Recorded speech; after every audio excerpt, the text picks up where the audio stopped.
Fala, doutores, vamos começar mais uma conversa aqui. Antes da conversa, não deixe de compartilhar esse vídeo, se inscrever, dar um like para botar esse vídeo para cima.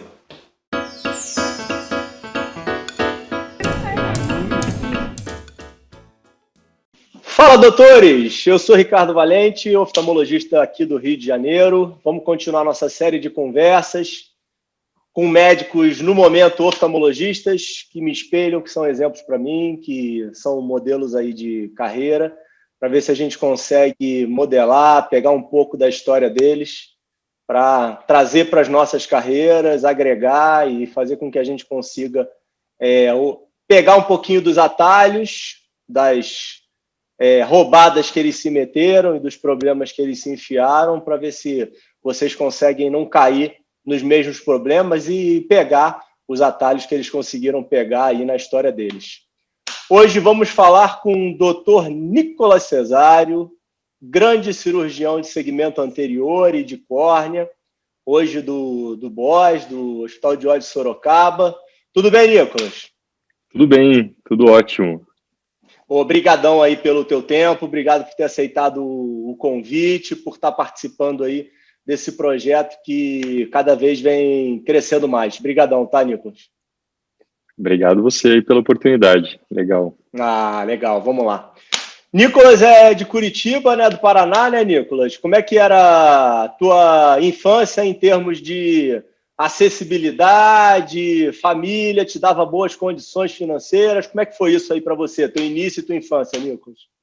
Bom, então eu nasci em Curitiba, né, e a minha família é de Santa Catarina, mas eles acabaram indo para Curitiba para fazer faculdade, né, o meu pai e minha mãe são médicos, os dois são ginecologistas e obstetras, e eles foram para Curitiba para trabalhar e acabaram se fixando lá e eu nasci em Curitiba.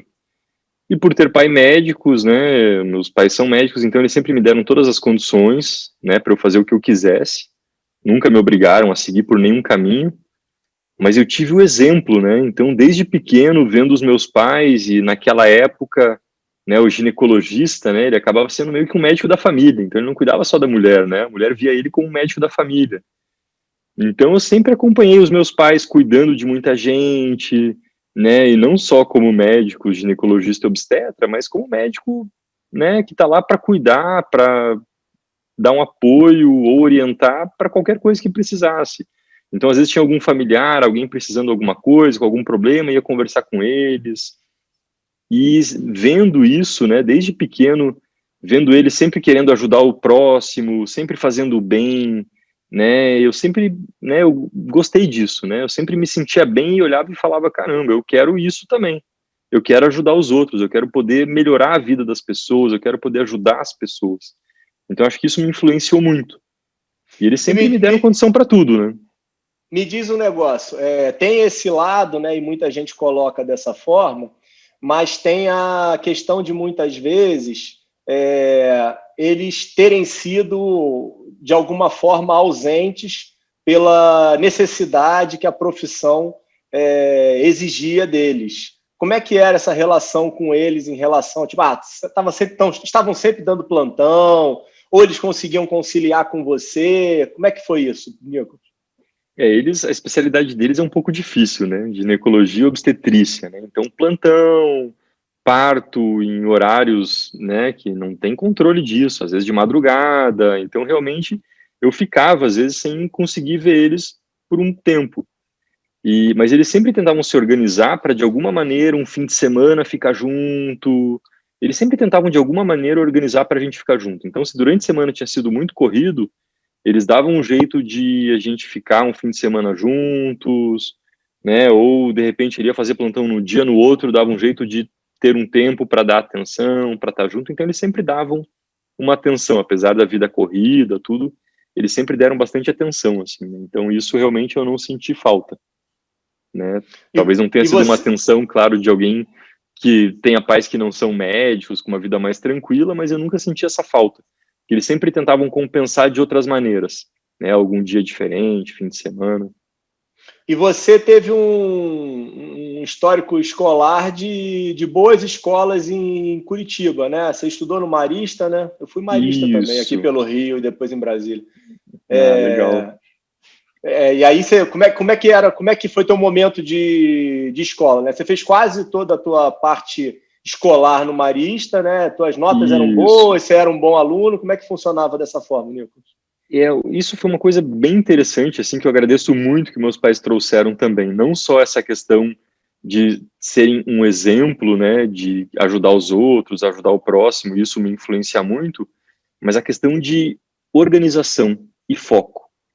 Então eu nunca Legal. fui aquele CDF que só estudava, né? Eu também brincava, né, quando era menor, quando era adolescente, saía, né, com os amigos, depois, quando era mais velho, saía em balada, tudo, mas eu nunca deixei de ter foco e organização.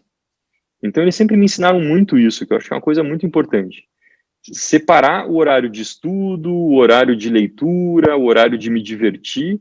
E quando eu estou no horário de estudo, eu focava para aquele horário render, para aquele momento render, e eu depois poder brincar, ou poder ir para balada, ou poder viajar fim de semana, dependendo da época da minha vida.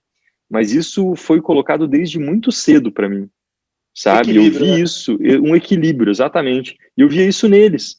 Então, poxa, trabalhar na semana inteira, eu nem Legal. conseguia ver eles. De repente, não, fim de semana é nosso, vamos para a praia, vamos ou vamos para algum outro lugar. Então, assim, isso eles me deram um exemplo e me ensinaram também dessa forma. E é o que me ajuda até hoje, né? Porque você tem que ter um equilíbrio. Você não pode ficar só no trabalho, trabalho, trabalho, né? Ninguém vive só de trabalho, não é nem saudável isso. Mas também você não pode só viver de vida boa, porque, né, tem que, né, você tem que evoluir, trabalhar, ganhar o teu dinheiro. A gente vive no mundo capitalista, não tem jeito. Então, eu acho que esse equilíbrio é muito importante.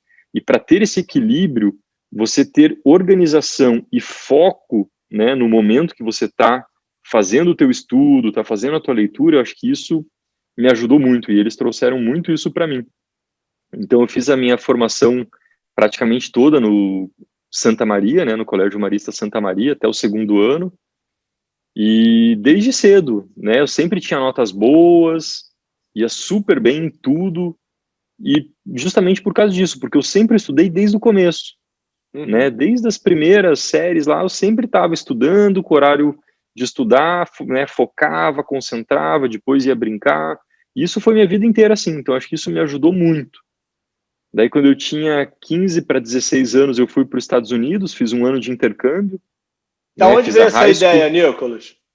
A ideia, na verdade, veio porque alguns amigos mais velhos e o meu irmão fez intercâmbio, né, e tinha uns amigos Ah, mais teu irmão é velhos em mais velho que comum, você. ele é um ano e meio mais velho, daí ele fez intercâmbio, tinha uns amigos em comum que estavam fazendo antes, e eu queria conhecer, né, outro lugar, tal, e daí falar melhor inglês também, né, desenvolver melhor a língua inglesa.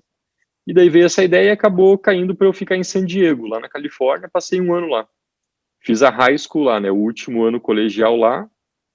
Daí voltei para cá, fiz 5 meses de terceirão, né? Só que Uhum. esse ano que eu passei lá, perdi muita matéria, né? Porque lá é totalmente diferente o ensino. Então, para estudar para o Voltando, vestibular, voltando para essa, desculpa te interromper, Nicolas, mas não, voltando imagina. para essa ideia do equilíbrio, tá? É bem isso que você está citando, mas o que eu acho legal da gente colocar como ponto é quanto que isso te prejudicou e quanto que isso te ajudou hoje fazendo uma retrospectiva, você olhando o benefício que o inglês te trouxe e a vivência lá desse ano nos Estados Unidos e o prejuízo que Sim, você teve por ficar sem estudar lá para o vestibular. exatamente. Então, assim, eu tive prejuízo porque o primeiro vestibular que eu tentei eu não passei. Eu cheguei a Uhum. ficar na lista de espera da Federal do Paraná. Tipo, eu cheguei e tive 4 meses para estudar para a prova do vestibular, sendo que eu fiquei um ano lá sem ter as matérias que a gente tem aqui. Uhum. E então, assim, eu cheguei, tentei focar, estudar, tudo, mas foi 4 meses só, foi pouco. Eu acho que eu fui bem até ficar numa lista de espera de uma federal, mas acabei não sendo chamado. E daí eu fiz um ano de cursinho, que daí sim eu foquei em estudar, mas eu não deixava de fazer minhas coisas. E isso até hoje eu tenho essa questão de ter horário para estudar, horário para me divertir, para lazer, né? Então, na época eu mergulhava, quer dizer, eu mergulho até hoje, eu gosto, né, de fazer mergulho, com cilindro, tudo.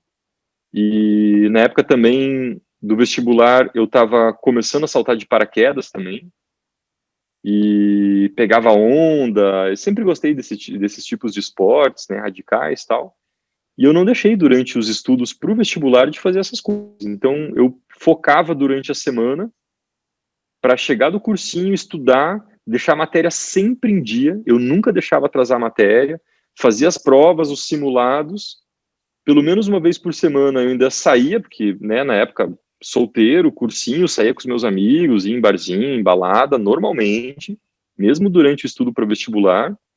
E fim de semana eu viajava, ou para pegar onda, ou para mergulhar, ou para saltar de paraquedas. Mas antes de San Diego, você já tinha a ideia da medicina? Isso já era a tua opção número um? Isso, então, na verdade, como eu sempre tive os exemplos dos meus pais, eu sempre me atraiu essa coisa de ajudar o próximo, né, de fazer alguma coisa para ajudar, e observando eles, essa coisa da medicina também sempre me atraiu, a questão de cirurgia, né, eu sempre fui muito encantado, isso sempre me atraiu muito, essa questão da medicina. E Mas a eles te apoiaram, especialidade, Nicolas? Eles te sempre, apoiaram para ir para os Estados Unidos? tudo, me apoiaram em tudo, sempre, né, então me Legal. apoiaram para ir para os Estados Unidos, né, teve o ponto negativo de eu ficar sem estudar, perder o vestibular, mas claro, a questão do inglês, da experiência de vida, como eu cresci como pessoa lá, e o que trouxe também o inglês, né, de ficar fluente em inglês, sem dúvida nenhuma para mim foi uma vantagem muito grande. Você morou em casa de família lá, Nicolas? Em Ou casa de morou em família, algum... em casa de família. Então foi ótimo, né? Foi assim para o meu crescimento pessoal e para a Sim, sim. questão da língua inglesa foi excelente, né? Eu faria de novo sem dúvida nenhuma, mesmo Era perdendo um comum? ano. Era comum dentro do teu ciclo de amizades na época? Em Curitiba, Não muita era gente comum. fazia Dos meus amigos de verdade mesmo, assim, do meu ciclo de amizade mais próximo, nenhum deles fez. Uhum. Nenhum deles fez que eu lembro do meu círculo mais próximo. Daí é claro, quem ia fazer intercâmbio acabava virando amigo e tal, né? Mas do meu círculo de antes de decidir fazer, não teve nenhum que fez intercâmbio. E os Estados Unidos não teve influência nenhuma na questão do paraquedismo. Isso foi a tua volta Foi mesmo. a volta. Na verdade, eu comecei a fazer mergulho bem antes de decidir para os Estados Unidos. Quando eu tinha 12, 13, eu comecei a mergulhar. Que eu Uhum. sempre adorei o mar e sempre adorei mar, mergulhar, barco, tudo essas coisas. Adoro o mar. E daí eu comecei a mergulhar bem novo, eu tinha 12 para 13. Daí quando eu Caramba. fui para os Estados Unidos, lá eu fiz os cursos de especialização, né? Então eu fiz mergulho em caverna, rescue diver, né? De resgate. Eu fiz o Medic First Aid, né? Para mergulhador de Uhum. resgate de primeiros socorros. Daí eu fiz o Dive Master, que é um antes de virar instrutor.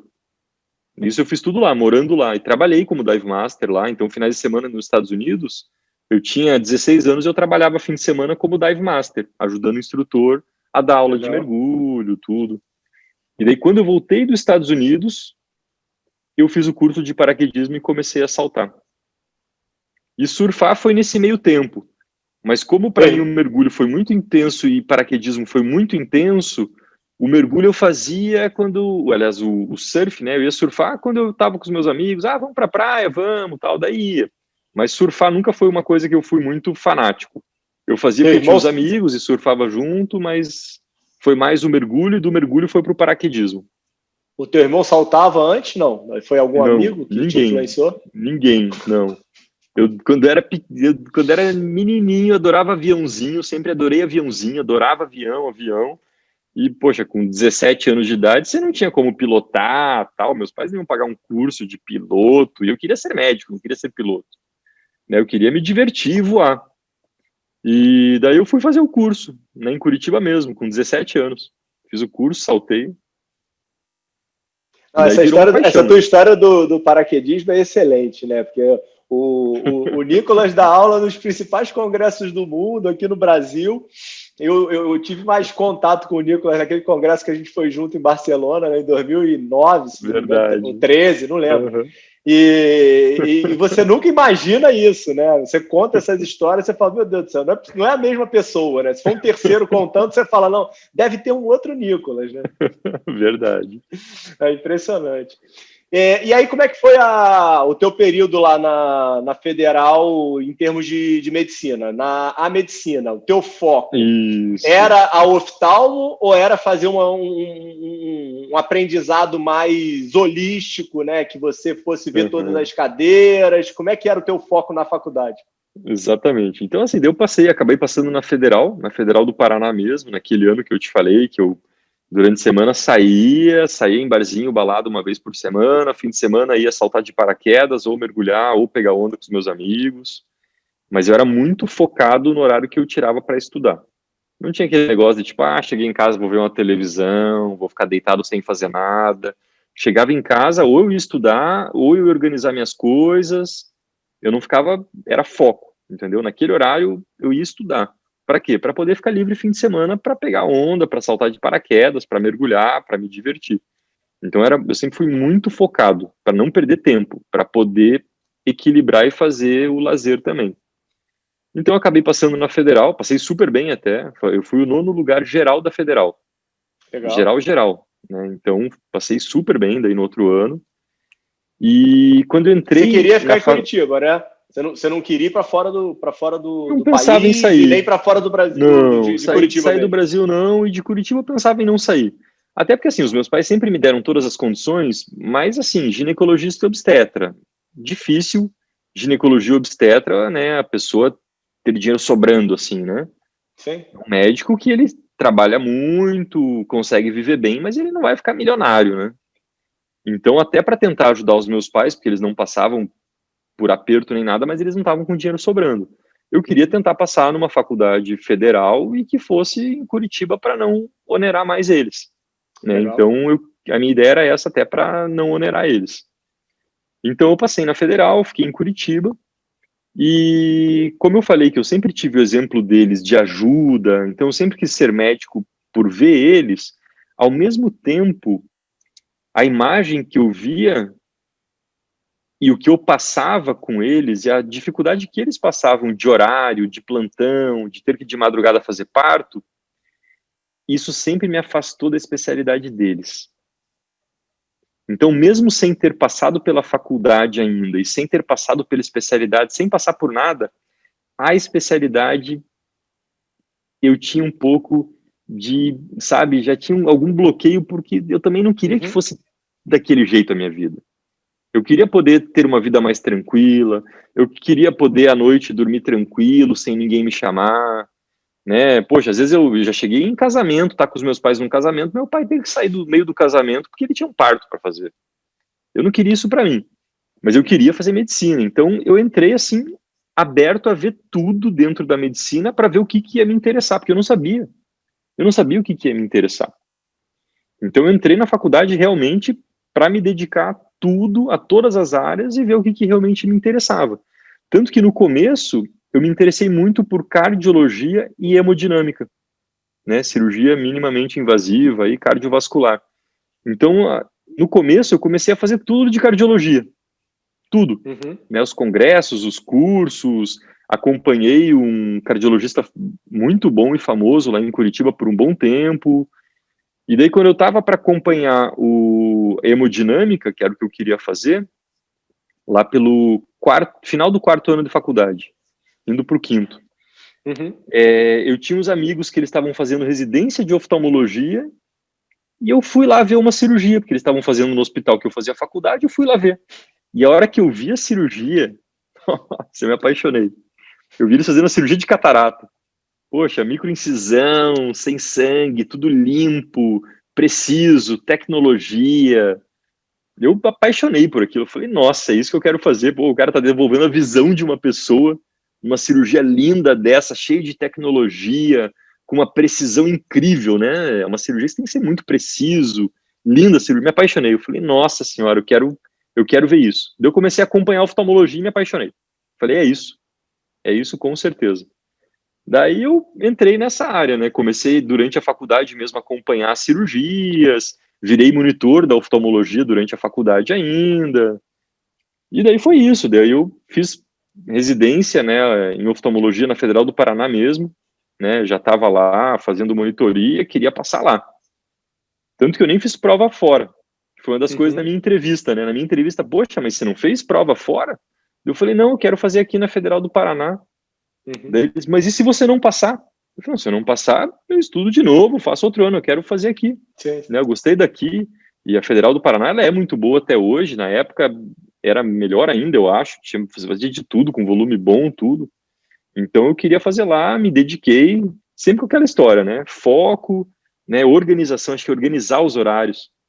É um problema que eu vejo muito, assim, em pessoas que às vezes estão estudando, às vezes eu vejo, né? Primo mais novo, pessoal mais jovem, eu vejo que às vezes perde muito foco, sabe?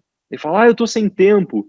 Poxa, mas tá sem tempo, mas chegou em casa, ficou uma hora vendo televisão, daí depois foi lá na geladeira, daí fez um lanchinho fora do horário, daí depois foi dar uma volta não sei o quê. Então, assim, eu acho que às vezes falta foco, entendeu? Então, assim, organização e foco. Então, é pegar o dia e realmente faz qualquer coisa, escreve, pega um caderninho e escreve. De tal a tal horário eu vou fazer isso, de tal a tal horário estudar.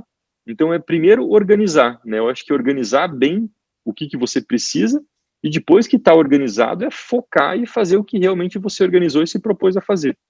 Então, eu sempre fiz isso. E com isso eu consegui passar na residência, fiz a residência lá na Federal do Paraná, que foi maravilhoso, não só pelos meus colegas, os meus chefes, que foram pessoas muito boas, a parte técnica foi muito boa, porque lá a gente operava de tudo, desde catarata, glaucoma, até refrativo eu já operava na residência, e de tudo, oculoplástica, até órbita, né, tudo. Então, assim, foi muito bom, porque eu consegui ver muito bem todas as áreas, transplante de córnea eu já fiz na residência também, e eu tive chefes, assim, pessoas muito humanas, né, que eu acho que isso é muito importante também, né, para quem quer medicina.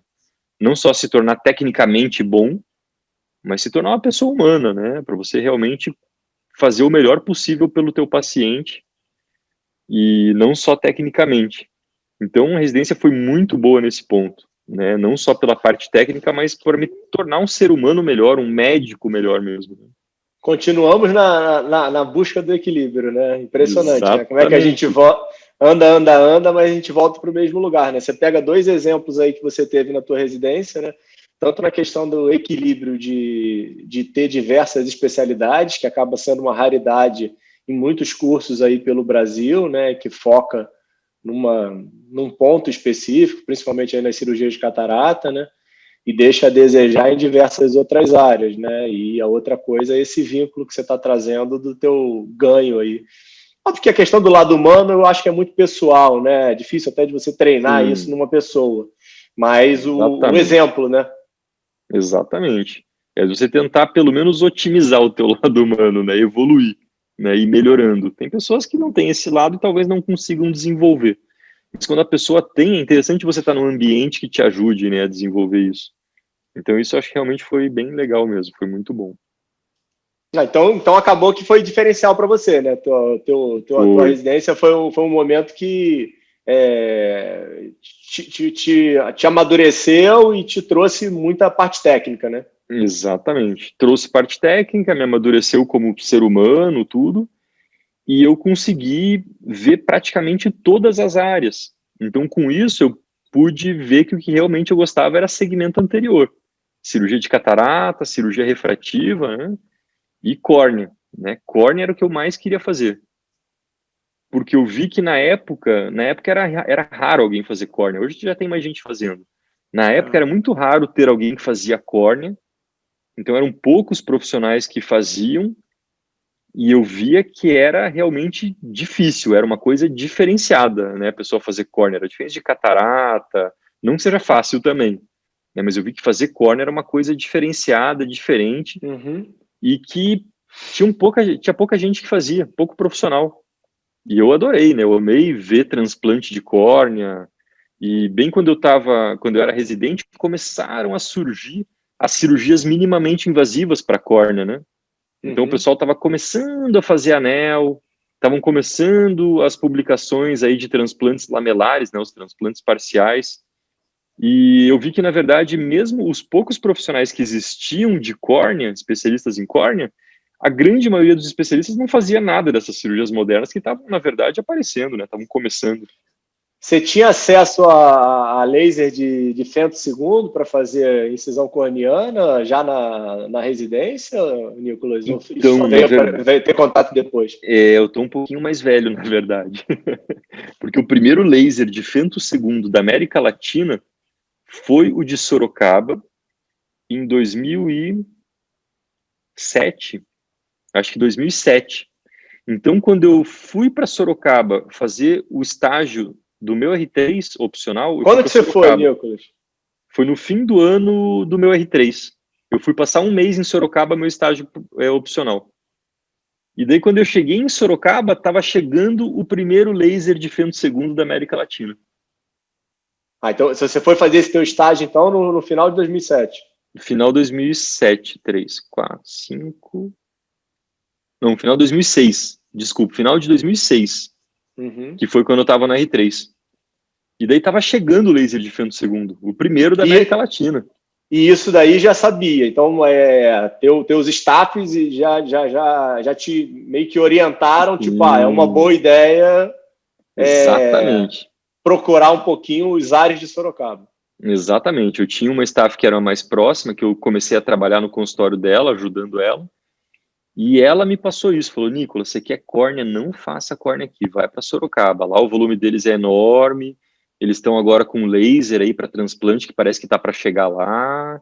Vai para lá se realmente você quer isso.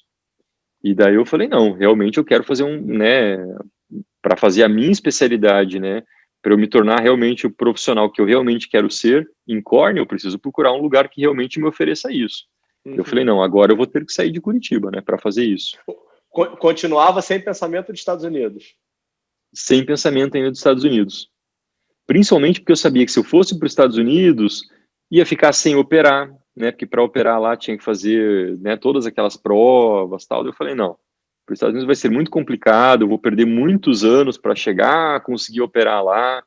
E eu queria operar, eu queria a parte prática mesmo, né? Não só a parte clínica, estudo. Você pensou em algum momento fazer os steps dos Estados Unidos durante a tua faculdade? Ou nunca passou pela tua cabeça? Tinha até tem um grande amigo meu que fez, e hoje ele mora lá, mas eu pensava que para fazer os steps seria um negócio de tipo, se eu quisesse ir morar para lá, entendeu? Eu nunca pensei em morar nos Estados Unidos, então eu acabei decidindo não fazer. E daí, quando chegou na residência, que eu percebi que se eu quisesse virar um especialista em córnea diferenciado, eu ia ter que sair de Curitiba. E daí eu descobri que Sorocaba já era um dos centros mundiais de transplante. Eu falei, bom, perfeito, né? Um local que tem um volume grande, tá chegando um laser para transplante agora, que é uma super novidade, eu vou para lá. Daí eu fui fazer o meu optativo, né, o estágio optativo do R3 lá, quando estava chegando o laser. Daí 2 meses depois eu já fiz a prova em Sorocaba, a mesma coisa de novo, só tentei Sorocaba, daí na prova, a chefe, né, de Sorocaba falou, mas você não tentou outra prova? Eu falei, não, eu quero fazer aqui. Ela, mas e se você não passar? Eu falei, eu estudo mais um ano, eu quero passar aqui, eu não quero fazer em outro lugar. Né? E acabou que eu acabei passando lá em primeiro lugar, fui super bem na prova também. E daí eu passei para fazer o estágio fellow lá em Sorocaba. E quando eu fui fazer o estágio lá, ainda não estavam fazendo os transplantes lamelares, não fazia anel, não fazia crosslinking, era transplante penetrante, e o laser estava chegando. Então o estágio lá era 1 ano. Era 1 ano de fellow, de estágio, para você virar especialista em córnea, mas para fazer transplante penetrante. Daí, quando eu começaram a fazer os transplantes com laser e tal, e começaram a fazer os transplantes lamelares. Né? A Luciene, que era chefe da época lá, a doutora Luciene, começou a fazer. E daí, quando a gente estava no fim do nosso ano, que ia acabar o meu estágio, eu ia virar especialista em córnea e ia voltar para Curitiba, começaram a fazer os transplantes lamelares e ia começar pelo SUS também. E daí a doutora Luciene ofereceu para todos os estagiários um segundo ano opcional para fazer esses transplantes lamelares, anel, crosslinking, refrativa, laser. E daí todo mundo aceitou, claro, né, fazer uma coisa diferenciada que ninguém estava fazendo na época ainda. Então eu fui a primeira turma que realmente teve o segundo ano na parte de córnea lá em Sorocaba, né? Eram quantos na tua época, Nicolas? Eram quantos na tua época, Nicolas? Quantos Na minha época eram seis fellows. Então eram 6 fellows que foram fazer um ano para virar especialista em transplante de córnea, para fazer transplante penetrante. E daí, no meio do caminho, teve essa opção de fazer um segundo ano opcional para aprender as cirurgias diferenciadas. As cirurgias lamelares, tudo. A sua ideia era voltar para Curitiba? Voltar para Curitiba, com certeza. Daí, né, com essa opção, né, irrecusável, imagina, você aprendeu uma coisa que ninguém fazia. Né, a própria doutora Luciene, que começou a fazer isso aqui, né, ela estava começando também. Então, poxa, era uma oportunidade única e todo mundo ficou. E daí aconteceu que no primeiro, e na época, esse segundo ano, ela dividiu. Você fazia 6 meses de córnea avançada, que eram os transplantes lamelares, anel, crosslinking, e 6 meses só de refrativo. E daí a gente sorteou aonde que cada ia começar. Eu tive a sorte de, no sorteio, começar na córnea. Então, o que aconteceu? Nos primeiros 6 meses, e a gente não tinha nem orientador na época direito, eu tive 3 cirurgias que me orientaram.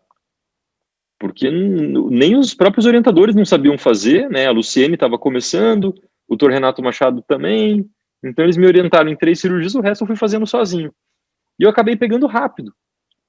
E daí o próprio, eu lembro do Dr. Renato Machado, que tá até hoje com a gente aí no hospital, um super profissional aí da córnea, ele falou para a doutora Luciene, falou, pô, Luciene, o Nicolas, ele tá fazendo bem, hein? Eu acho que podia deixar ele mesmo já fazendo e orientando os colegas dele, porque a gente não tem gente para orientar e cuidar. Então, enquanto eu era fellow, eu virei orientador. Você orientou o grupo que era da refrativa. Exatamente. Quando eu fui para a refrativa, nos outros 6 meses, eu fui para a refrativa e já comecei a orientar o grupo, entendeu? Então, eu virei orientador antes de acabar o fellow. Então, eu não gosto muito da palavra sorte, mas vamos colocar que essa foi uma sorte sua, assim. Foi uma sorte. Ter começado. Sorte, né? Assim, tinham outros 6 junto. Lógico. Né? Não existe sorte. Então, claro, foi sorte de estar lá no lugar certo na hora certa, foi. Mas tinham outras pessoas também que podiam ter se encaixado nisso e, né, como eu me dedicava. Isso é super importante, né? Eu, principalmente no meu fellow, eu me dediquei assim demais. Eu lia tudo, ia atrás de tudo, queria saber o que estava acontecendo de novidade, o que podia fazer de novo, de diferente. Ainda mais que tudo isso estava sendo desenvolvido ainda, né? Então, e como é que você conseguia se manter na parte financeira, Nicolas? Aí você tinha ajuda dos teus pais? Como é que funcionava isso? Aqui, os meus pais ajudavam, mas eu trabalhava, né? Desde o meu R1, no fim do meu R1, eu comecei a ajudar na adaptação de lente de contato do consultório daquela minha ex-chefe da córnea da residência. Tá. Então, o R2 e o R3 inteiro, eu trabalhava num consultório, né, e fazendo adaptação de lente especial. Ela fazia transplante, ela tinha ceratocone, e isso dá uma renda boa, né? Tá. E também eu já operava catarata junto com um orientador da catarata de outro hospital, eu operava as cataratas de um convênio mais baixo dele, entendeu? Então eu já ganhava. E enquanto eu fui para Sorocaba, eu nunca deixei de ficar em Curitiba. Você voltava? Eu voltava para atender quinta, sexta, quando tinha livre, fim de semana, para fazer as lentes de contato, para operar o convêniozinho mais simples, para continuar ganhando dinheiro. Então, eu nunca deixei de trabalhar. Eu comecei a trabalhar mesmo para ganhar dinheiro no fim do R1, né, que eu tive a oportunidade de entrar, né, nesses lugares para atender e para operar, e eu nunca deixei. Então, eu acabei conseguindo me sustentar. Desde o R2, eu acabei conseguindo me sustentar. Mas até lá, meus pais sempre deram apoio total, e eu tenho certeza que se eu precisasse, eles teriam dado apoio também, né? Isso não tem problema. Esse ponto que você teve, que muitas vezes, muitas pessoas deixam de lado, né? Provavelmente te ajudou bastante, né? Que era nas lentes de contato diferenciadas, né? Sim, exatamente. Então isso ajudava muito também. Então, e deve te ajudar até em Sorocaba, né?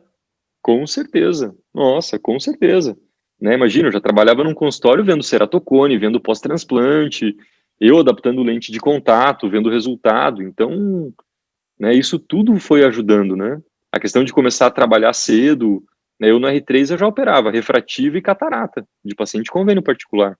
Era outra época, a gente sabe, né? Naquela época tinham menos profissionais e com a demanda, né, os orientadores, quando viam alguém, né, que se destacava um pouco ou que via que podia ajudar, eles chamavam para trabalhar junto mesmo, porque faltava mão de obra. Hoje não, né? Hoje está mais saturado, é difícil você ver um R3 operando ganhando dinheiro, muito difícil, né?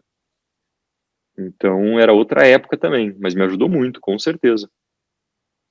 E aí depois você virou, então, orientador do outro grupo, nos transplantes lamelares, então você acabou ficando com mais Isso. mão e mais segurança até Exatamente. o final do ano, né? E na verdade, eu orientava os lamelares e os transplantes com laser. Então eu peguei muita experiência de transplante com laser, né? Porque toda semana tinha e eu estava em todos, né? Enquanto um estagiário fazia um transplante a cada 6 semanas, eu estava toda semana, porque eu que estava orientando. E orientar, aprende muito orientando, né? Aprende muito orientando cirurgia. Então isso me ajudou demais, né? Aí decolou, né? Eu estava toda semana, além de fazendo a refrativa, eu estava orientando transplantes lamelares, endoteliais, transplante com laser. Então isso me ajudou muito, com certeza.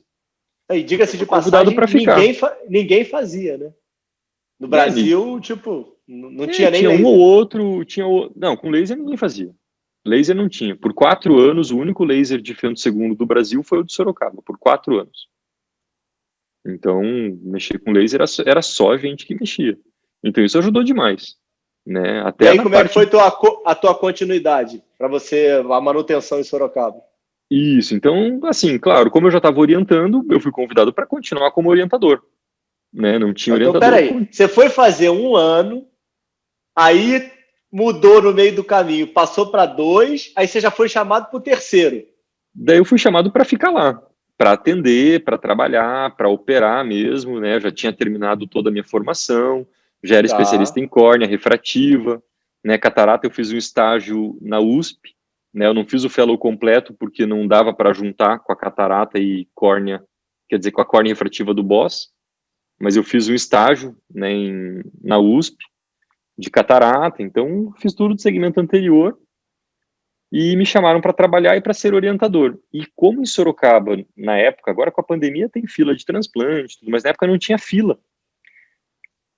E eu estava atendendo em Curitiba o consultório. Então vinha paciente para mim em Curitiba, eu olhava, 2 anos para a gente conseguir fazer o teu transplante. Ou a gente vai para Sorocaba e faz mês que vem. Então não tinha como me desligar de Sorocaba por vários motivos. Um deles porque eu amava estar lá com aquelas cirurgias super diferentes que lugar nenhum tinha. Lá tinha o laser, nenhum outro lugar tinha. Então, se eu quisesse operar com laser, eu tinha que levar o meu paciente lá. E córnea lá era praticamente sem fila. Enquanto que em Curitiba, um paciente meu ia esperar 2 anos na fila. Então, eram muitos motivos para continuar em Sorocaba. Até anel. Imagina, um paciente com ceratocone para fazer anel com laser de feno segundo, lá de Curitiba, ele ia até Sorocaba para fazer comigo. Vinha paciente do Brasil inteiro, porque não tinha outro laser. Né? E ninguém mais mexia com laser, era só o pessoal de Sorocaba. Né? Um Não, ou então outro de fora. acabou que nesse momento até a parte financeira era interessante você estar em Sorocaba, né? Além de Super. você continuar voando tecnicamente, estar na vanguarda, né? O fato de você conseguir levar os pacientes que você não conseguiria resolver com o laser em Curitiba, você conseguia ter um ganho indireto, né? Exatamente. Então Pô, que não teve legal. como largar, não teve como largar Sorocaba. Só que eu viajava muito, né? Viajava muito. No começo era de ônibus, né? Pegar avião não era tão fácil antigamente. Era ônibus, era madrugada no ônibus. Daí que melhoraram o aeroporto de Campinas e Azul, né? Abriu Azul e os preços ficaram mais baratos aqui. Daí que eu comecei de avião. Então eu pegava ônibus, imagina, eu passava 2 noites por semana no ônibus.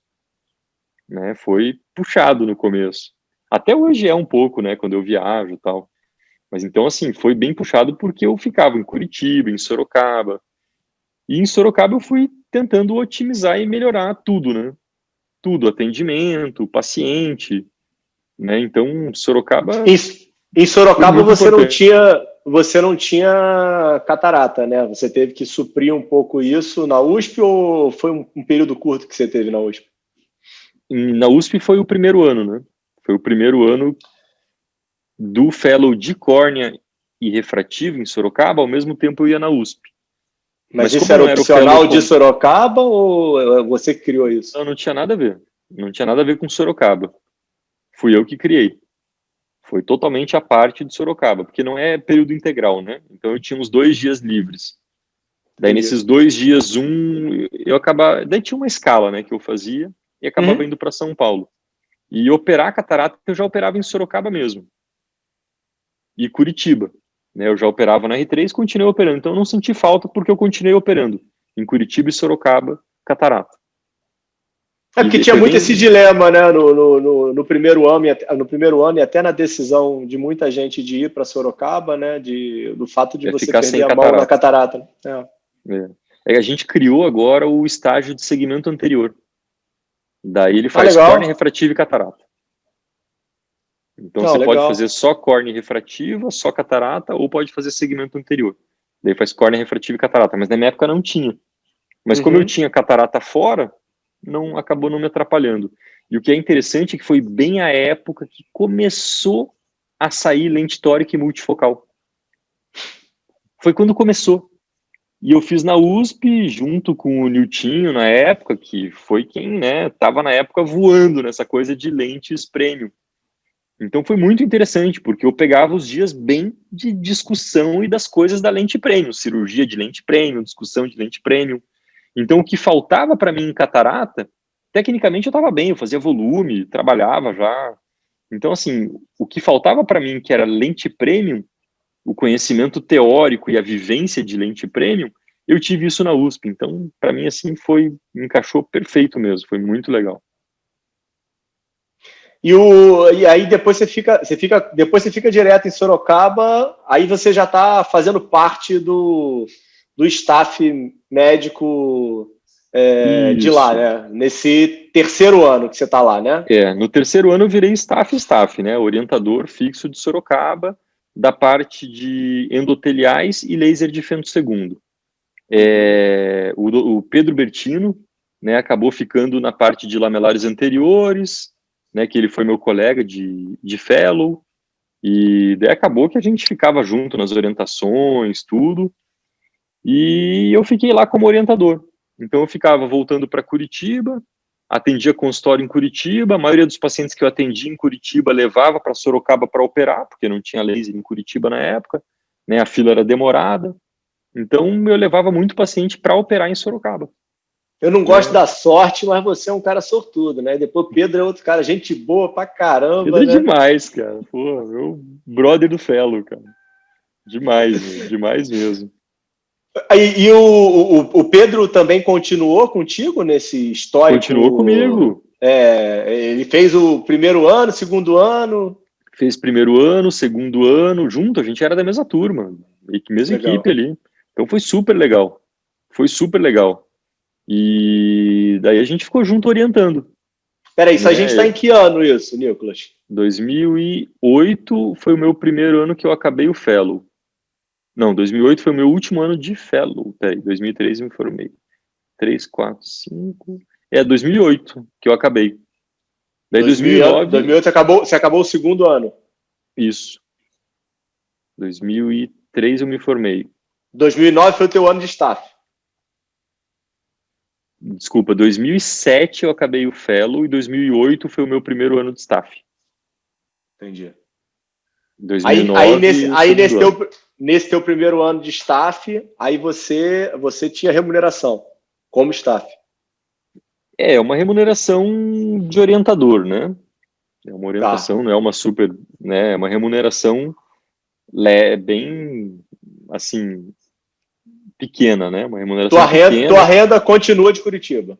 Sim, era mais simbólico, assim, para você estar lá, porque é paciente do SUS, você está orientando o SUS, então é uma coisa mais simbólica. A gente estava lá mesmo para ajudar o hospital e para a gente aprender também e manter a experiência com as cirurgias diferentes. Da nossa turma, ficou eu e o Pedro, né? Da nossa turma mesmo orientando direto lá, ficou eu e o Pedro, né? E com isso a gente se desenvolveu, né?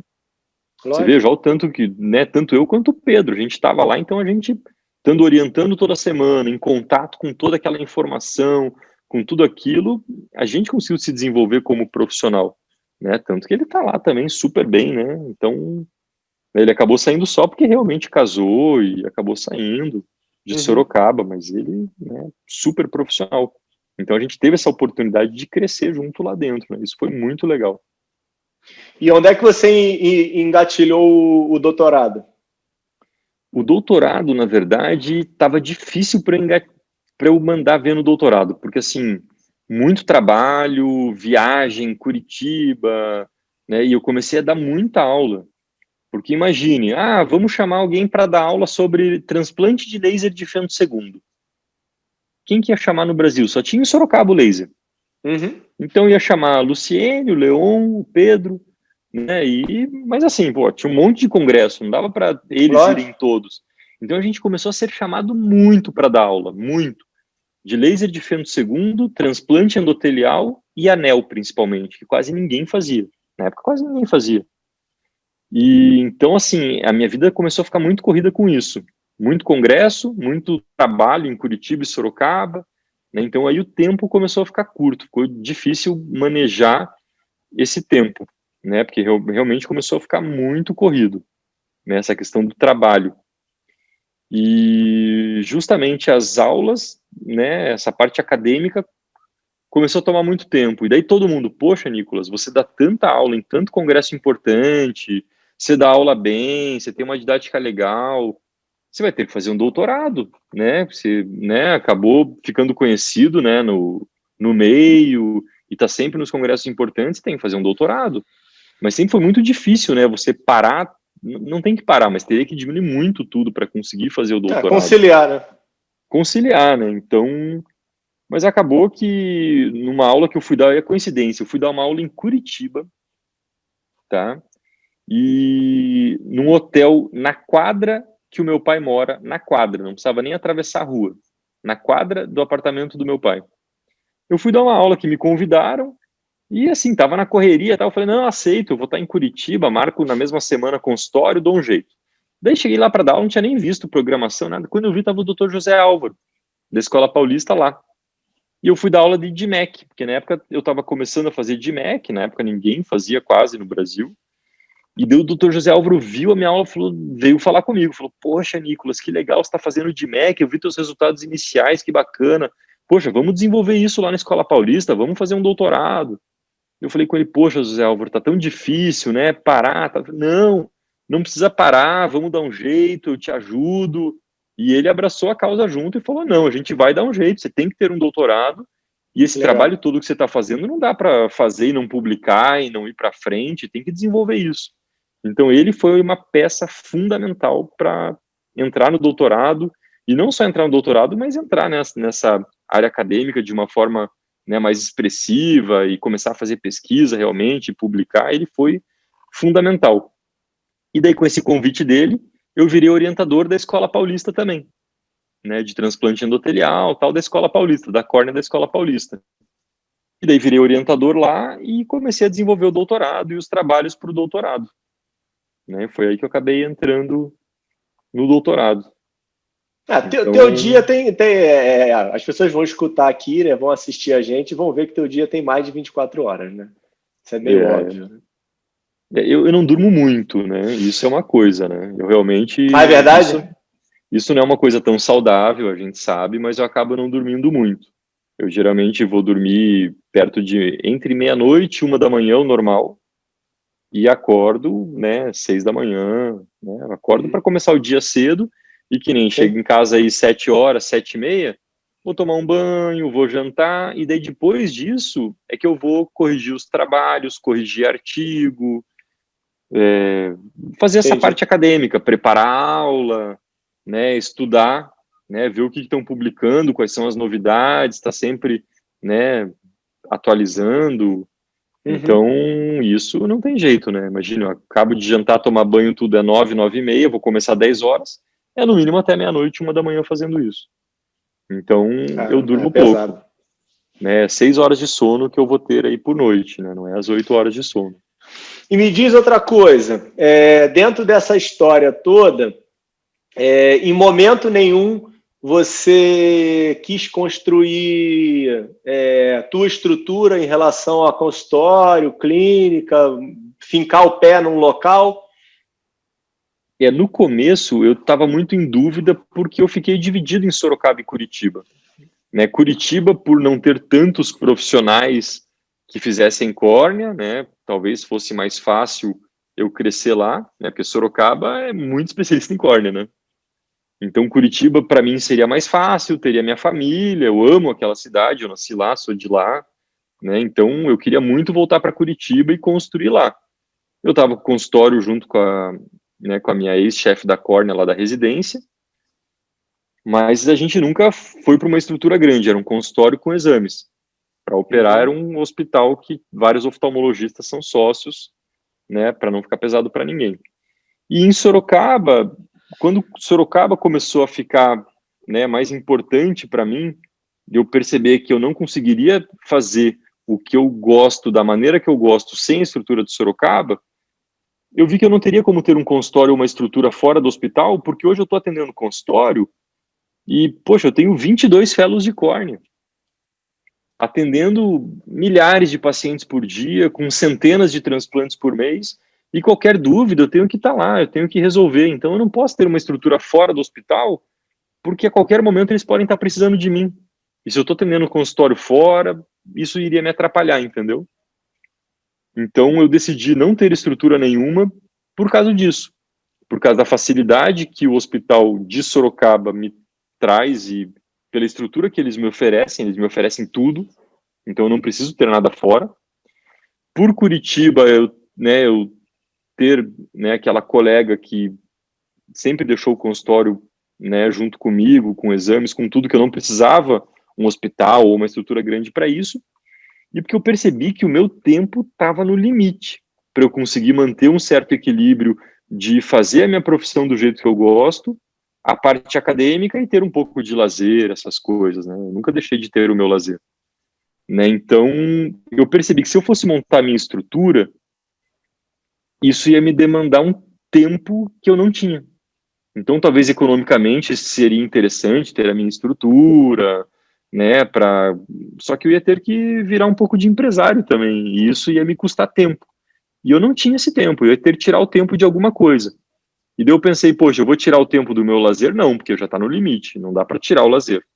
Né, o tempo com a família já estava no limite, não podia também. Vou tirar da minha parte profissional? Poxa, mas daí eu não vou mais me dedicar o tanto que eu me dedico para tentar me manter na ponta da minha profissão, né? Ou vou tirar a parte acadêmica. Eu não tinha de onde tirar. Então, por isso que eu decidi realmente não ter estrutura. E porque realmente o hospital em Sorocaba me oferece tudo. Então, por todos esses motivos, eu acabei não montando nada meu. E eu aí, decidi investir no meu nome mesmo, né? Em mim, profissionalmente. legal, que é uma ideia interessante. Não, e aí, vamos lá, né? Agora vamos para o contraditório, né? Você está num caos danado, não tem tempo nenhum, aí você me inventa de virar chefe do setor de córnea de Sorocaba, porque você estava com tempo sobrando, né? Um monte de coisa para fazer, né? Me conta aí, como é que foi essa transição aí, esse momento que, obviamente, foi uma baita de uma oportunidade que você teve, Sim. E aproveitou de uma forma magnífica pela qualidade que você tem. Então, há uns 7 anos atrás, mais ou menos, 7 anos, vai fazer 8 anos ano que vem. Então, aos 7 anos, né, eu estava lá como orientador, tranquilo, sem me preocupar com aquelas coisas burocráticas que o chefe tem que se preocupar tanto, mas já ajudava um pouco, né, a doutora Luciene, que era chefe na época, né, e ela também super atarefada, então já ajudava em algumas coisas, né, mas claro, ajudava o básico, né, quem realmente cuidava de tudo era ela. E acabou que ela saiu do hospital e ficou sem ninguém para chefiar, eles precisavam de alguém, e como eu sempre me dediquei muito e sempre me entreguei para o hospital mesmo, né? Eu sempre me entreguei de corpo e alma, né? Para ajudar no que fosse preciso. Então eles sempre me viram como uma pessoa que estava ali para ajudar e tecnicamente eles sabiam que eu era uma pessoa diferenciada porque eu sempre me dediquei, né? E era orientador das coisas mais diferenciadas do setor. Então, como em cima da hora eles precisaram de alguém, o pessoal da diretoria pegou e me ligou, ó, Nicolas, a gente tá com um problema, que a gente está sem ninguém agora para chefiar. E a doutora Luciene, ela chefiava a córnea, o setor da córnea, o banco de olhos e os residentes. Então, ela era chefe de 3 coisas, né? E daí eles falaram, ó, Nicolas, a gente precisa agora urgente de alguém para assumir isso, para ajudar a gente a cuidar de tudo. Eu falei, não, ajudo no que for preciso, tal. Então, do dia para a noite, eu virei chefe da córnea, dos residentes e do banco de olhos. Só que, claro, né, daí na mesma semana, eu estava em Curitiba, isso. Daí, na mesma hora, eu já, né, viu que dava para remanejar, eu vim para Sorocaba, tive reunião com eles, e daí nessa reunião eu discuti com eles, comentei, falei, legal, eu acho que para chefiar a córnea eu me sinto bem preparado, porque tecnicamente eu estou preparado, eu já estava há quantos anos eu estava no hospital? Eu já estava no hospital há uns 6, 7 anos. 6, 7 anos. Então eu já conhecia toda a estrutura, sabia como que funcionava o setor de córnea. Então eu falei, o setor de córnea, tranquilo, consigo Eu domino. ajudar no que precisar. Estou há 7 anos aqui vendo tudo funcionar, sempre ajudei no que eu podia, então aqui eu consigo tranquilo. Agora, a residência, eu nunca tive contato com o que é chefiar uma residência, não tinha doutorado na época, era muito novo. Imagina, 7 anos atrás, eu tinha 33 anos de idade, você virar um chefe de tudo, assim, de um serviço gigante desse, né? E daí eu falei, olha, eu acho que seria bom ter outras pessoas com mais experiência que eu para poder cuidar dos residentes, né? E até para dividir um pouco a responsabilidade, né? Poxa, eu já tinha uma vida que eu já não tinha tempo sobrando para quase nada. Daí agora tem que chefiar um setor, né? Chefiar residente, ser diretor de banco de... Eu falei, não, isso não dá, é muita coisa. E deles falaram, ótimo, a gente também pensava assim, e deles já estava em contato com o Dr. Walton Nozé, né, que não só um cirurgião e um médico, né, maravilhoso, mas uma pessoa humana. Eu sou fã dele, né, então não vou nem falar muito, mas... Né, e ele sempre ajudou o hospital. Muita gente é. Ele é demais, né, eu adoro ele. E o hospital é muito próximo dele, porque ele sempre ajudou muito o hospital, desde que começou o hospital lá atrás, sabe? Então eles sempre tiveram muita confiança no Dr. Walton, e daí entraram em contato com o Dr. Walton, e no final acabaram encontrando uma pessoa que, na minha opinião, não tinha como ter pessoa melhor para ser a chefe dos residentes e para chefiar toda a parte de ensino do hospital, que é a doutora Adriana Forceto. Então hoje ela é a chefe da parte de ensino do hospital, então ela que chefia toda a parte de ensino, incluindo os chefes dos setores, e ela também é diretora do banco de olhos, então ela, né, a melhor coisa que aconteceu para mim foi isso, né, ter ela, que é uma pessoa maravilhosa, super acessível, e que eu aprendo muito com ela, né, imagine, uma pessoa jovem, de repente, se tornar chefe de um setor de córnea do banco de olhos Sorocaba, né, que tem um volume enorme, então, assim, ela sempre me ajudou e me ajuda muito a aprender e a desenvolver essa questão da chefia, sabe?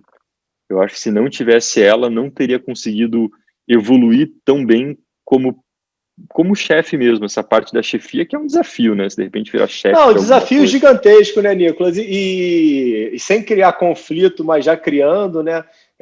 A Luciene teve um histórico e um crescimento junto, né? A Luciene acabou que ela e o Boys, tipo, tinham uma conexão, né? De crescimento mútuo, né? Então, qualquer pessoa que fosse substituí-la ia ter uma pressão e uma comparação imensa, né? E o fato de você ter sido aluno dela e ter passado todo esse momento, com certeza ia levar uma pressão para você terrível, né? Exatamente, porque a doutora Luciene, como chefe do hospital, olha o que ela ajudou o hospital a evoluir. Então, ela como chefe do hospital esses anos foi fenomenal. Ela foi incrível. Eu conversei com a Luciene e quando a gente estava conversando, ela falou exatamente isso, Nicolas. Eu perguntei para ela, Luciene, quem que se beneficiou mais? Você mais ou o Boys mais? Ela fala, cara, não tem como falar isso. Tipo, eu cresci muito com eles. Exatamente. Foi exatamente o que ela falou. Foi bom para todo mundo. Foi bom para ela. Ela cresceu como pessoa, como ser humano, como profissional de uma forma assim incrível, né? E sem contar que, claro, abriu portas, né? Ela, né, se destacou. Então o hospital trouxe para ela isso tudo, mas ela trouxe para o hospital toda essa tecnologia e todo o conhecimento. Foi uma coisa mútua, entendeu? E é o que eu vejo hoje para mim, né? Eu sem o hospital não teria virado o que eu virei. E eu também trago e desenvolvo muita coisa para o hospital. Então é uma coisa muito mútua. E ela foi imprescindível para o hospital, né? O hospital, né, tudo que o hospital acabou conseguindo melhorar e otimizar de volume cirúrgico, de crescimento, ela fez parte disso. né? E de repente você ter que assumir uma chefia depois de uma pessoa que foi tão competente, tão tudo para o hospital, né? Então, assim, para mim foi realmente muito difícil. Não só a pressão que eu tinha interna, né, de querer fazer o meu melhor e não querer decepcionar eu mesmo e nem ninguém, mas foi difícil até com tudo, né, com até os colegas lá dentro, né, tipo, poxa, agora é o Nicolas que é o chefe. Então, no começo foi difícil de todos os lados. E só que é nessa dificuldade que eu cresci, né? Então, o Com tanto que certeza. isso fez eu crescer, né, como pessoa, como ser humano, como médico.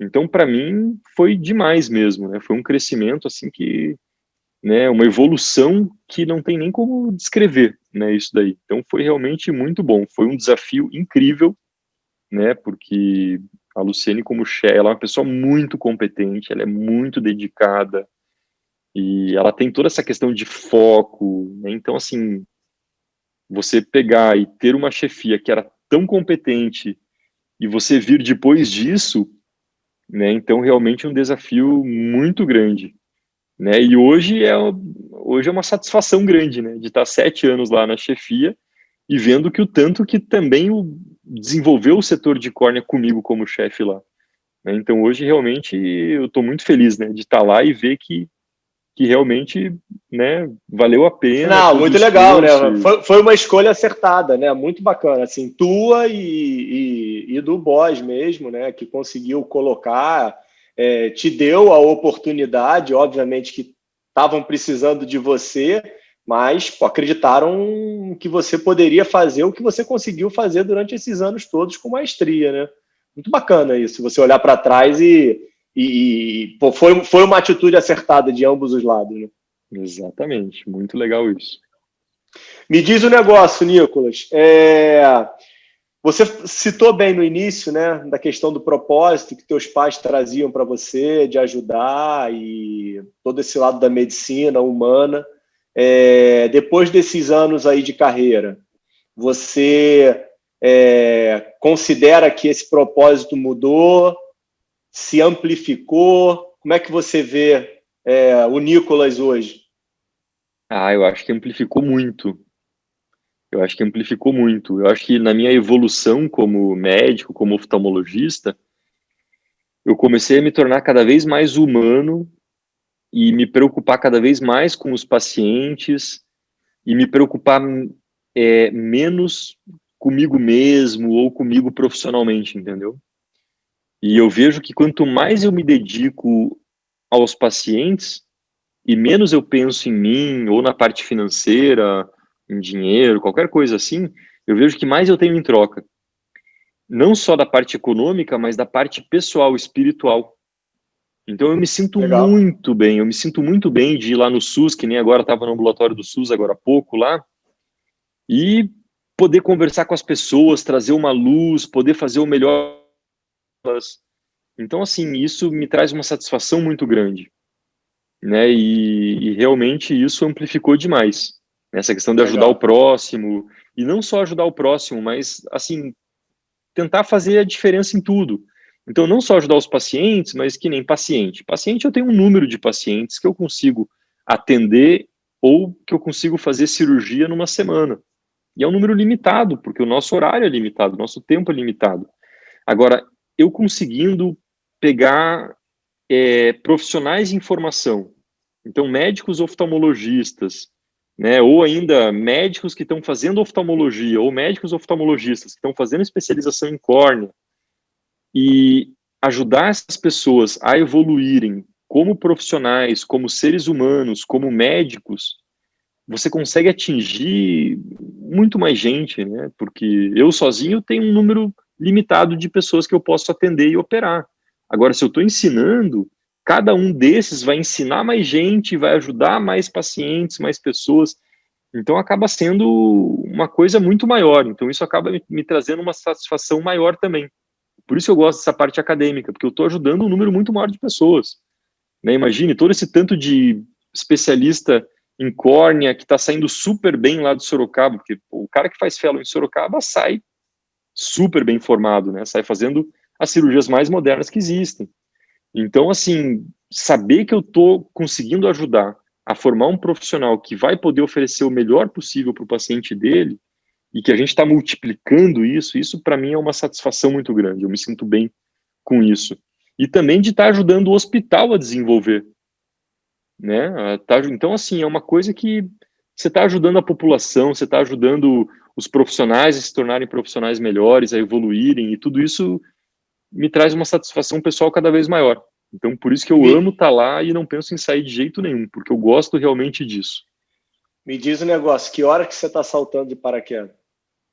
Saltar de paraquedas, eu tô 4 anos sem saltar, porque eu comecei a ter dor crônica na coluna, e eu tô cuidando, tenho personal, fisioterapia, tudo, tô super bem de saúde. Mas eles me recomendaram não saltar mais de paraquedas por causa dessa dor crônica.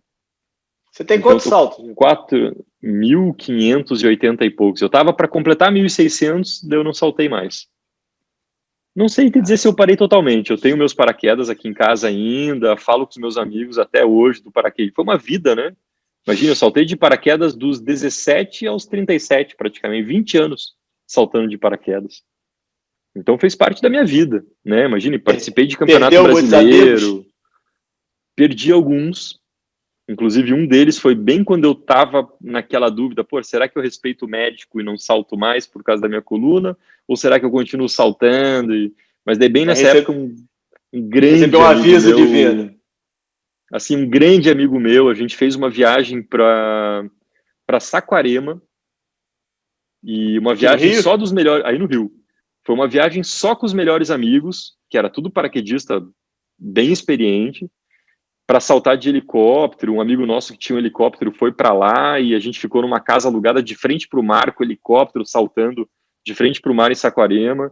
E foi tipo uma despedida dele, assim. Foi a última vez que eu saltei com ele, foi a última vez que eu saltei de paraquedas. E daí passou algumas semanas, ele acabou morrendo no paraquedismo. Ele era campeão brasileiro várias vezes, era um ícone do esporte nacionalmente, assim. E era reconhecido até internacionalmente. E ele acabou tendo uma fatalidade e com isso eu nunca mais saltei. Eu fiquei muito triste na época, era um grande amigo meu. E eu saltava para me divertir, né, com os meus amigos. Então, bem no nosso grupinho ali, morreu alguém, todo mundo deu uma esfriada. Sim. E eu, como já estava com esse negócio da saúde, eu acabei não saltando mais. Mas encontrei um esporte novo, que foi o kitesurf, né? Então hoje Legal. eu sou apaixonado por kitesurf, vou, né, viajo para fazer tudo, estou aí há uns 5, 6 anos fazendo. E esse eu não penso em parar, não. Tranquilinho lá tal, É mas um pouquinho mais seguro, né? mais seguro. Então hoje eu faço kitesurf, mergulho, né? Mas o paraquedismo estou 4 anos sem saltar. Não sei se é para sempre que eu vou parar, mas estou sem saltar aí, né? Fazendo E mais o kitesurf agora. me diz um negócio. Olhando para trás na tua carreira, faria alguma coisa diferente? Algum arrependimento nessa história? Diferente. Eu acho diferente. Se eu tivesse feito alguma coisa diferente, talvez eu não tivesse aqui. Então eu acho que não faria nada diferente, não, viu?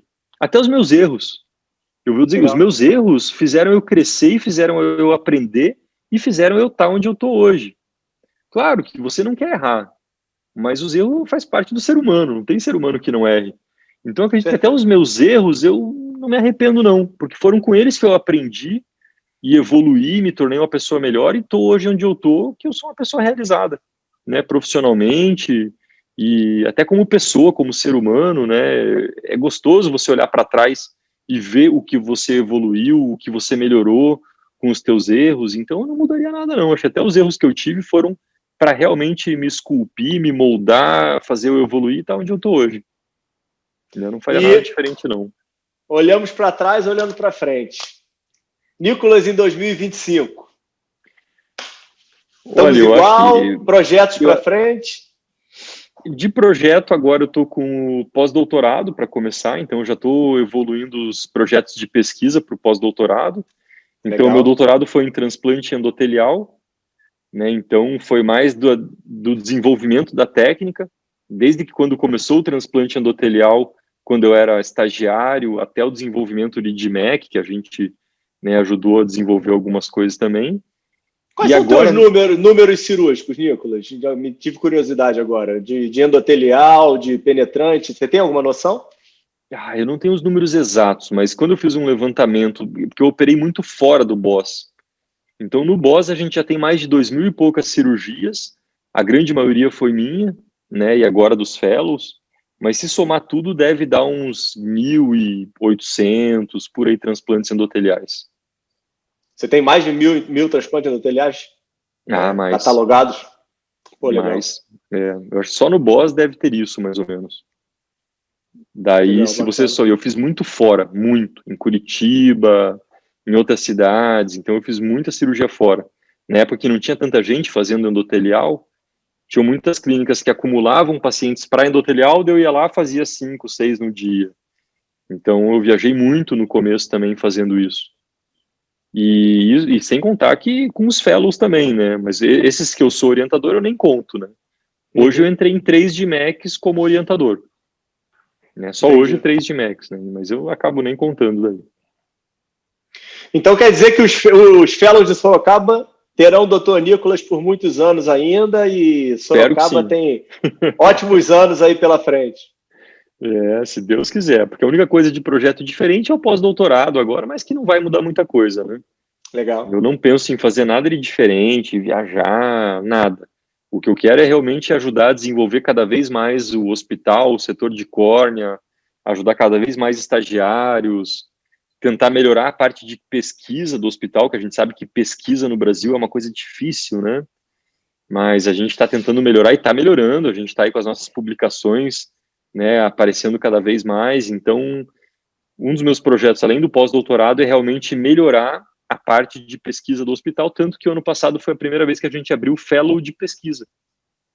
Legal. Então, a gente está com fellow de pesquisa agora no hospital, para quem tiver interesse de começar com essa parte de pesquisa e depois, claro, pode continuar na parte cirúrgica, tudo. Então, esses seriam mais os meus projetos, se for dizer alguma coisa de diferente, é mais a parte do pós-doutorado e a parte de melhorar a nossa questão de pesquisa, que já melhorou muito, e eu quero melhorar ainda mais essa parte, de Pô, publicações, artigos. fenomenal, doutor Nicolas. Excepcional. Sabia que a conversa ia ser ótima.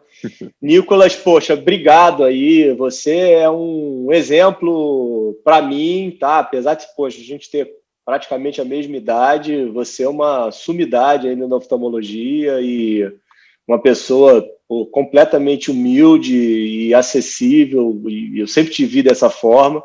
Isso é o que eu acho mais legal, por você ter um nível técnico completamente diferenciado e conseguir manter aí esse acesso a todo mundo, como se você fosse igual a todo mundo, tá? E nunca se considerar melhor, e acaba sendo melhor do que a grande maioria dos profissionais que está aí no mercado, por tudo que você conseguiu construir na tua carreira. Parabéns, cara. Obrigado mesmo aí pelo teu tempo. Vê se você vai dormir hoje mais cedo, pelo menos um dia aí, para você dormir um pouquinho mais, para você ficar menos com peso na consciência aí. Não vai ficar pegando agora 1 milhão de trabalhos para corrigir, para você dormir 1 hora da manhã. Mas, pô, obrigado, tá? Legal, obrigadão, Ricardo. Foi o maior prazer aí. Obrigado mesmo. Tá bom, cara. Prazer. Parabéns, cara. Tchau, tchau. Até Valeu. logo. Obrigadão, até.